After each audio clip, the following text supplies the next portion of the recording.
भाई बाहर न जाके वो काम करके आ जाए, उनको जी निकल जाए कि मेरा तो वही नहीं एक आदमी कोई काम का क्या होना चाहिए जो समाज का काम आए, समाज को उपयोग होना चाहिए, अपनी संस्कृति समझे, अपनी वैल्यू समझे। तो पहला उद्देश्य क्या शिक्षा का, समाज उपयोगी शिक्षा का निर्माण करना। अगला पॉइंट क्या, पाठ्यक्रम को इस प्रकार बना जाए कि सामाजिक आवश्यकताएं, संस्कृति और परंपराओं को दर्शाए। मतलब पाठ्यक्रम अया कौन हो चाहिए जिम अपनी समाज की क्या आवश्यकता है, जया समाज ने अपना के करना है, हर आदमी किन किन चीजों को समझे, अपनी संस्कृति को भी समझे और अपनी परंपराओं को भी समझे। अगला क्या है, सामाजिक समस्याओं पे बात करें, गरीबी होगी, लैंगिक असमानता होगी, स्त्री पुरुष में जो भेदभाव देखने मिल रहा है, स्वस्थता कैसा रखना रहना चाहिए, में रहन सहन आना चाहिए व्यक्तित्व को, और पर्यावरण संकट आज के समय जो अलग अलग प्रकार के पर्यावरण, गर्मियों में कहें कि लू चलने जोर जोर की है ना, तो पेड़ पौधा लगाना, तो इस प्रकार के भी व्यक्ति जो सामाजिक प्रक्रियाओं को भी ध्यान में, समाज में हमें किस प्रकार के व्यक्ति, इस ये जो कॉन्सेप्ट डाले जाते हैं जिसमें पर्यावरण के बारे में पढ़ते हैं, अपन समाज के बारे में पढ़ते हैं, संस्कृति के बारे में पढ़ते हैं, इससे हमें क्या समझने को मिलता है कि कैसे हमें एक साथ रहना चाहिए, किस प्रकार से हमें सहयोग की भावना के साथ रहना चाहिए, सही सुनता भाईचारे के साथ कैसा रहना चाहिए, और राष्ट्रीय एकता को किस प्रकार से बढ़ावा देना चाहिए। उदाहरण के लिए हमें किस प्रकार की शिक्षा में देखने को मिलता है, पर्यावरण शिक्षा, पर्यावरण दिन पढ़ियोगो ना वो एक लिए पढ़ाया जाए। नैतिक शिक्षा, संस्कार, जब अपना जो था हिंदी किताब में जो कहानियां है ना, भाई क्या करिया है, वो कबीरदास का दोहा पढ़े हैं, तुलसीदास ने पढ़ियो है, प्रेमचंद ने पढ़ियो, क्यों पढ़ियो है, क्योंकि अपना संस्कृति शिक्षा, अपनी संस्कार शिक्षा, समझ में आ गया। नागरिक शास्त्र, इसका उदाहरण क्या है, सो सिविक्स जो पढ़िए थे वह इकले ही पढ़ी गई। अगले वाला पॉइंट क्या, पाठ्यक्रम बनाते वक्त हमें वैज्ञानिक आधारों को भी ध्यान में रखना होता है। वैज्ञानिक आधार क्या होते हैं, आधुनिक दृष्टिकोण, विज्ञान और तकनीक पे आधारित, मतलब साइंस पढ़े, साइंस का जो बालक होगा, काफी बच्चा था साइंस से भी जुड़े होगा, तो वह क्या करें, विज्ञान और तकनीक पे आधारित होता है, तो वैज्ञानिक आधारित चीजें भी होनी चाहिए, जहां पर अपन पढ़ेंगे विज्ञान के बारे में और तकनीक के बारे में, कि भाई आप समझते हो कि जो ये पौधे हैं, इनके पौधों के अंदर आप ऑक्सीजन लेते हो, इसका निर्माण कैसे होता है, फोटोसिंथेसिस से होता है, समझ में, पंखा चला आपके पास, ये लाइट आपके घर तक आ रही है, आप जो बाइक चलाते हो कैसे चलती है, समझ में आ गया। हर चीज आपने समझी, कैसे समझी, विज्ञान के आधारित पे, फोन पे थे वीडियो देखने लग रहे हो, ये कौन सी तकनीक पर आधारित है, सब चीजें कैसे समझते हो, अपने विज्ञान के हिसाब से समझते हो। और ये क्या था, ये पाठ्यक्रम आपको वैज्ञानिक आधार पर बनाया जाता है।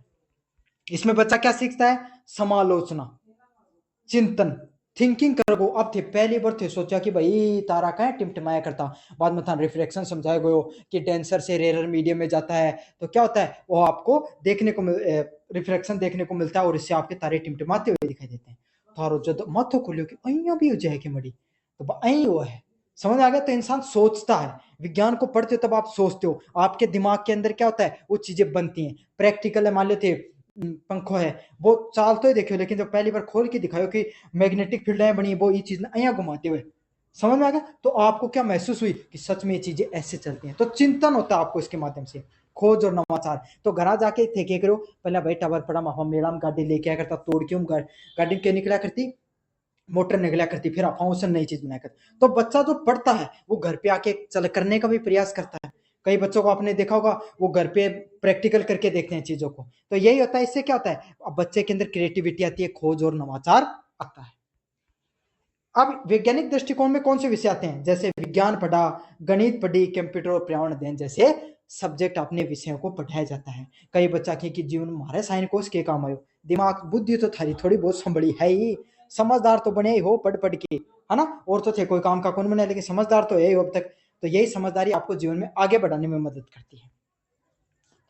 नवीनतम खोजें, नवीनतम वैज्ञानिक खोजें और तकनीक प्रगति के बारे में, तो आजकल जो नई नई टेक्नोलॉजी चल रही है उसके बारे में आप समझते हो, और जो इन सब चीजों में अपने जीवन में आगे बढ़ने प्रयास करते हो। भाई जरूरत है मास्टर बनो, एआई का कोई साइंटिस्ट बन जाओ जना क्यों को, है ना। तो यही है, जरूरी नहीं कि आप जिस फील्ड की तैयारी करते हो उससे भी अलग आप चीजों को सीखते हो इन सब चीजों से। उदाहरण के लिए बताऊं, डिजिटल शिक्षा हो गई, एसटीएम, साइंस, टेक्नोलॉजी, इंजीनियरिंग व मैथमेटिक्स से संबंधित विषय आते हैं इसमें। अब अगले विषय पढ़ते हैं अपन, दार्शनिक आधारित विषय। क्या होता है इसमें, पाठ्यक्रम की बात करें तो शैक्षणिक दर्शन देखने को मिलता है एजुकेशन फिलोसफी पर आधारित।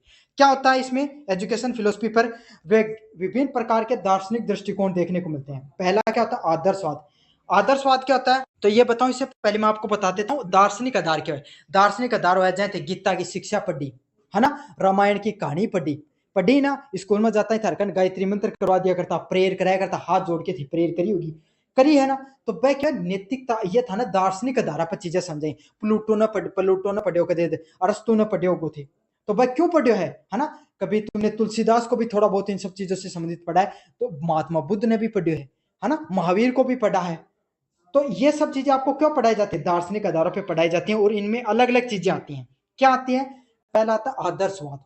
क्या सीखते हो, नैतिकता और मूल्य शिक्षा। उठे सीखो कि जो आपने, अगले वाला पॉइंट है रियलिज्म। आप जीवन में वस्तुनिष्ठ ज्ञान और विज्ञान के बारे में सीखते हो। वस्तुनिष्ठ ज्ञान और विज्ञान क्या होता है, जीवन में वास्तविकता के बारे में। भाई थार आया बेरो पार्टियों के दे थार बैठे बैठे कहा दिमाग में कि भाई साहब अपन जन्म ही क्यों लियो, नहीं लेना चाहिए अपना, है ना, लियो तो क्यों लियो। तो इन सब चीजों की जैसे खोज करते हो, तो इन सब चीजों में आपने फिर थार गीता को कोई पाठ है वो के अंदर पूरा थे पढ़ियो, तो थार बहुत सी चीजें समझ में कि अच्छा इंसान ने सही कर्म करना चाहिए तो क्यों करना चाहिए, गलत कर्म का क्या नुकसान हुए।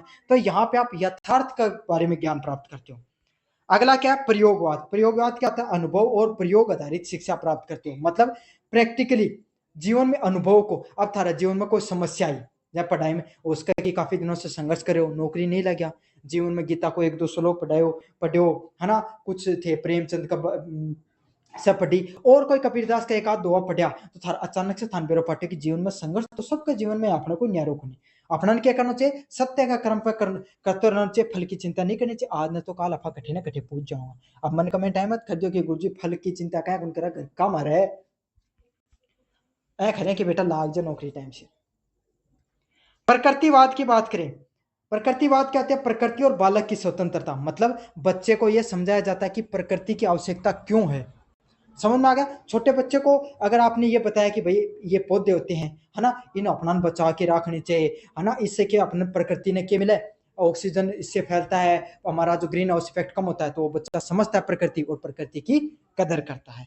तो अपन जो दार्शनिक शास्त्र होता है उसमें आदर्शवाद सीखते हैं, यथार्थवाद सीखते हैं, प्रयोगवाद सीखते हैं और प्रकृतिवाद से संबंधित चीजें सीखते हैं। दर्शन ये तय करता है शिक्षा का लक्ष्य के, दर्शन अपना जीवन में या वास्तविकता बताओ कि विज्ञान अपना के बता कि 2 रुपया क्या कमाना चाहिए, सीधी बात है। आज के समय विज्ञान आधारित चीजें होती हैं, लेकिन हमें दर्शन सिखाता है कि 2 रुपया तो कमा लिया, लेकिन मायने शांति को नहीं मिली, तो बात शांति क्या मिलेगी, समझ में आ गई। शांति राम कुमार की आली बेटी बा को नहीं है, शांति है जो मानसिक शांति था जीवन में क्या मिलेगी, क्या मिलेगी बात हमें मिलेगी किस दर्शन से पढ़ के। जो जीवन में अलग अलग प्रकार की जो चुनौतियों को थे सामना करोगा, उनने उससे थे कया ऊपर को, वो हमें दर्शन सिखाता है।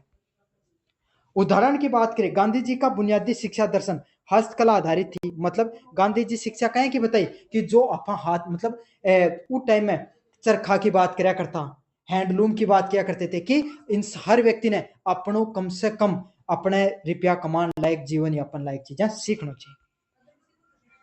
टैगोर का प्राकृतिक शिक्षा का दृष्टिकोण, और जो टैगोर है, रविंद्रनाथ टैगोर है, उसकी प्राकृतिक शिक्षा के बारे में बताया। तो रविंद्रनाथ टैगोर को आप पढ़ोगे अपने पाठ्यक्रम में, उन्होंने प्रकृति से आधारित शिक्षा के बारे में बताया।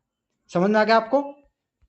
अगले वाला पॉइंट है मनोवैज्ञानिक आधार। तो साइकोलॉजिकल बेसिस क्या होते हैं, विद्यार्थी शिक्षा का केंद्र है। मतलब विद्यार्थी क्या होता है, मनोवैज्ञानिक विषय भी पढ़ते हैं, जब आप थे मनोविज्ञान का साइकोलॉजी के बारे में पढ़ो, थोड़ा टेस्ट भी हो साइकोलॉजी को अलग से।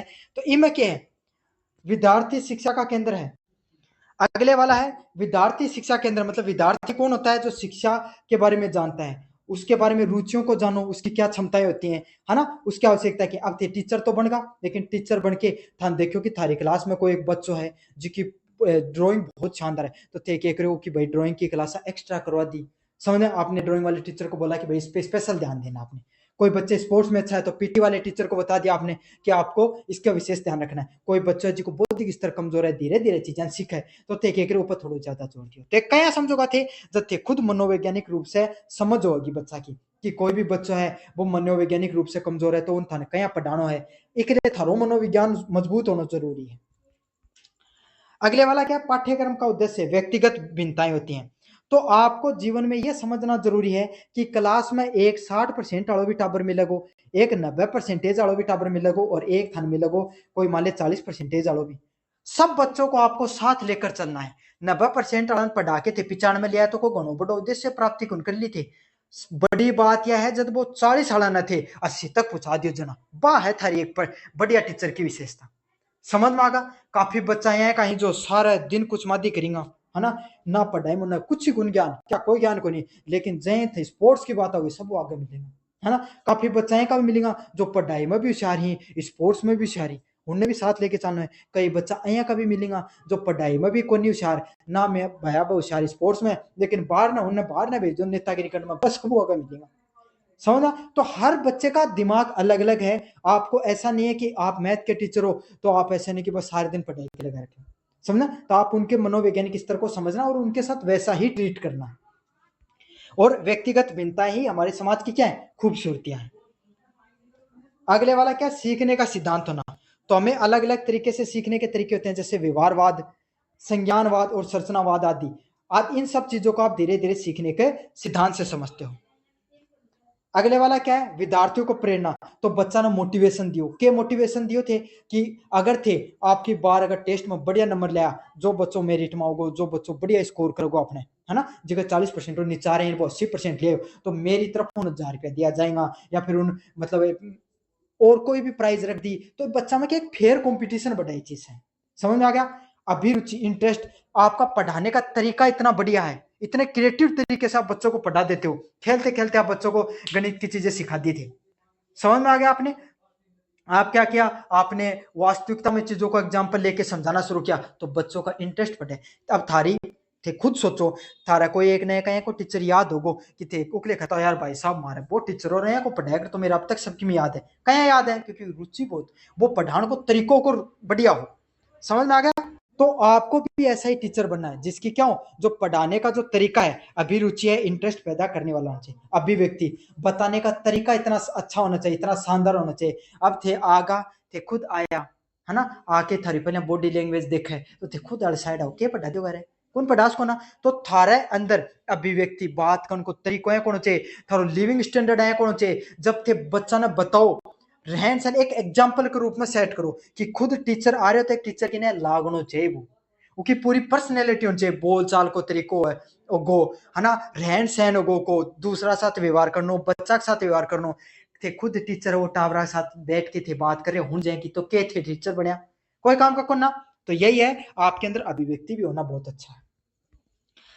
फॉर के उदाहरण के लिए खेल आधारित शिक्षा दे सकते हो, प्रोजेक्ट वर्क व कला आधारित शिक्षा दे सकते हो। तो अब अपन कंपैरिजन के लिए बात करें, जो आपका पाठ्यक्रम किस प्रकार का होता है। समाजशास्त्रीय पाठ्यक्रम में अपन किस चीज के बारे में पढ़ते हैं, संस्कृति व एकता के बारे में, समाज की एकता के बारे में और संस्कृति के बारे में अपन चीजों को अच्छे से पढ़ते हैं। उदाहरण के लिए नागरिक शास्त्र व पर्यावरणीय शिक्षा, वो इसके प्रमुख उदाहरण है। अगले वाला क्या है, वैज्ञानिक दृष्टिकोण। वैज्ञानिक दृष्टिकोण में क्या होगा, आपके सामने नवाचार सीखोगे। वैज्ञानिक दृष्टिकोण में आप क्या सीखोगे, नवाचार नवाचार सीखते हो, टेक्नोलॉजी के बारे में सीखते हो, तकनीकी प्रगति के बारे में आप सीखते हो। गणित और जो उदाहरण के लिए बताऊं, जैसे गणित हो गया, विज्ञान हो गया, कंप्यूटर हो गया, वो इस सबके क्या है, उदाहरण है। दार्शनिक शास्त्र की बात करें, जहां पर आप क्या सीखते हो, शैक्षणिक दर्शन और मूल्य। मतलब दार्शनिक शास्त्र में आप मूल्य सीखोगे, संस्कृति सीखोगे, समाज के बारे में, चीजों के बारे में सीखोगे। उदाहरण के लिए गांधी जी की बुनियादी शिक्षा, बेसिक एजुकेशन, जो उन्होंने बताई थी कि हमें अपने हथकरघा हो गया, अपने हैंडलूम, मतलब ऐसा जीवन में कोई ना कोई काम जरूर सीखो जिससे आपका जीवन यापन चलता रहे। गांधी जी टाइम में बता गो 75 साल हो गया अपना देश ना आजाद होया, आज भी अपला टाबर कौन सीख पा रहा, समझ में थे। और आज भी गांधी जी ने क्या बोले, वो अपने के लिए के करो, समझो वो आदमी की सोच ने समझो थी थोड़ी बहुत, जद बेरो पाटा वो के करो। मनोवैज्ञानिक, विद्यार्थियों की रुचि और खेल आधारित शिक्षा, मतलब उन्होंने कैसे बारे में बात किया था, शिक्षा, कला और जो आपके सामने जो उदाहरण है इसके, तो यह आपके सामने पूरा का पूरा है। निष्कर्ष की बात करें अपन, पाठ्यक्रम का निर्माण केवल विषयों की सूची के बारे में नहीं होता, बल्कि समाज विज्ञान व दर्शन व मनोविज्ञान का समन्वय में। मतलब पाठ्यक्रम में क्या होनी चाहिए, समाज का बारे में भी बात होनी चाहिए, विज्ञान का बारे में भी बात होनी चाहिए, दर्शन व मनोविज्ञान भी देखने मिले। समाजशास्त्र आधार, समाज से जोड़ता है, तो समाजशास्त्र को काम क्यों है, समाज न जोड़ने को काम है। विज्ञान, वैज्ञानिक आधार पर अपन चीजों को सीखते हैं, वो क्या करता है, हमें आधुनिकता के बारे में बताता है। दार्शनिक आधार हमें दिशा प्रदान करता है, तो दर्शन के बारे में सीखते हैं, वो क्या सिखाता है हमें, दिशा, हमें जीवन में क्या करना चाहिए, क्या नहीं करना चाहिए, इस बारे में हमें बताता है। मनोवैज्ञानिक आधार हमें विद्यार्थियों की आवश्यकता को पूरा करता है, और जो मनोवैज्ञानिक आधार पे चीजें सीखते हैं वो क्या करता है, हमारे जीवन में क्या जरूरतें हैं, कैसे हमें पूरी करनी चाहिए, कोई विद्यार्थी को क्या समझाना चाहिए, सब चीजों के बारे में बात करता है। तो इस प्रकार से एक संतुलित पाठ्यक्रम का निर्माण होता है। तो यो तो थी थारी यूनिट नंबर 2 अच्छे से पढ़ा दिए। अब बढ़ाऊंगा यूनिट नंबर 3 की तरफ, पाठ्यक्रम के प्रकार। पहला पॉइंट क्या है, गतिविधि आधारित एवं जीवन केंद्रित पाठ्यक्रम। तो एक्टिविटी करके, एक्टिविटी बेस्ड और लाइफ सेंटर जो एजुकेशन उसके बारे में अपन पढ़ेंगे। वो किस प्रकार का होता है? इसमें शिक्षा का उद्देश्य केवल ज्ञान देना नहीं है। तो भाई एक्टिविटी बेस्ड जो आपके सामने जो ज्ञान होता है गतिविधि आधारित, उसमें क्या है, बल्कि गतिविधियों के माध्यम से अनुभव करना है। जया कि मान लो कि थान विज्ञान का टीचर था समझायो कि भाई बिजली है ना, बिजली क्या पैदा हुआ है, तो वह क्या करो, एक पूरा वैज्ञानिक तरीका से कोई मतलब डैम को निर्माण करो, थोड़ी बहुत टर्बाइन वगैरह चलाई, या मैं समझो कि पवन चक्की बना के दिखा दी था। समझ में आ गया? तो उससे वो उन्होंने पूरा प्रैक्टिकल समझाया आपको।